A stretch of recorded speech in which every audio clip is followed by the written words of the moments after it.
இப்படி சமூகம் ஒரு பக்கம் ஒடுக்க 1897 அதாவது பீம்ராவுக்கு 6 வயசு நடந்துட்டு இருந்த சமயத்துல அவரோட அம்மா இறந்து போறாங்க. இதனால பீம்ராவும் அவர் கூட பிறந்த 13 பேரும் மும்பையில இருக்க அவங்க அத்தையோட அரவணைப்புனால மொத்த குடும்பமும் பொருளாதார ரீதியா பல சிக்கல்களை சந்திக்கிற சிச்சுவேஷன் கிரியேட் ஆகுது. இப்படி பல சேலஞ்சஸ் இருந்தாலும் படிப்பை கைவிடாத பீம்ராவ் மும்பையில இருக்க எல்பின்ஸ்டோன் ஹை ஸ்கூல்ல முதல் தலித் மாணவனா ஜாயின் பண்றாரு. அவரோட தனித்துவமான திறன்களால அந்த ஸ்கூல்ல ஒர்க் பண்ணிட்டு இருந்த கிருஷ்ணாஜி கேசவ் அப்படின்ற பிராமின் டீச்சருக்கு பெட் ஸ்டூடெண்டாவும் மாறுறாரு. அந்த டீச்சர் தான் ஸ்கூல் ரெக்கார்ட்ஸ்ல இருந்த பீம்ராவோட குடும்ப பேரான அம்பேதவேகர் அப்படின்றத அம்பேத்கர்னு மாத்துறாரு. இப்படித்தான் பீம்ராவா இருந்தவர் பீம்ராவ் அம்பேத்கரா மாறி இருக்காரு. தலித் பசங்களோட பொருட்களை தொடக்கூட யோசிக்கிற டீச்சர்ஸ்க்கு மத்தியில கிருஷ்ணஜி மாதிரியான 1-2 டீச்சர்ஸோட உதவியால 1907 மெட்ரிகுலேஷனை பாஸ் பண்ணாரு.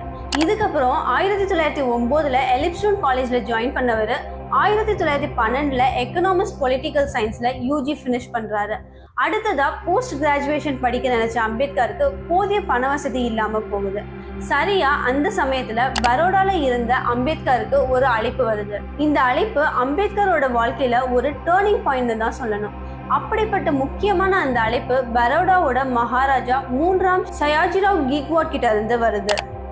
அம்பேத்கரோட படிப்பு, அவரோட பொது அறிவு திறனை பத்தி அவர் படிச்ச எலிப்ஸ்டோன் காலேஜ் மூலமா தெரிஞ்சுக்கிட்ட கீக்வாட் அவருக்கு ஸ்காலர்ஷிப் கொடுக்க டிசைட் பண்ணியிருந்தாரு. அதுக்காக அவர் அம்பேத்கருக்கு ஒரு கண்டிஷனும் போடுறாரு.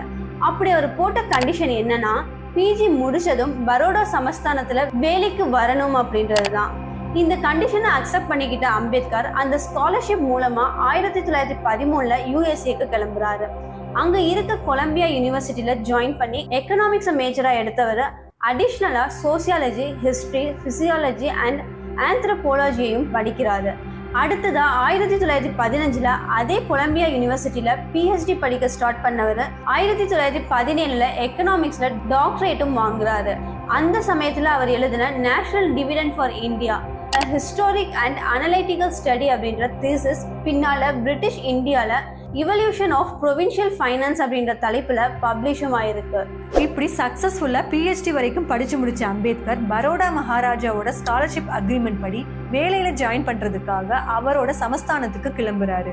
ஸ்டார்டிங்ல பரோடா ஸ்டேட்டோட அக்கௌண்டன்ட் ஜெனரல்ஸ் ஆபீஸ்ல ப்ரொபேஷனரா அப்பாயிண்ட் ஆன அம்பேத்கர் அதுக்கப்புறம் மகாராஜாவோட மிலிட்டரி செக்ரட்டரியா சர்வீஸ் பண்ண ஆரம்பிக்கிறாரு. ஆனா கடந்த 4 வருஷமா அம்பேத்கரை விட்டு விலகி நின்ன விஷயம் இப்ப மறுபடியும் சமூகத்துக்கிட்ட இருந்து அவரை விலக்கி வைக்குது.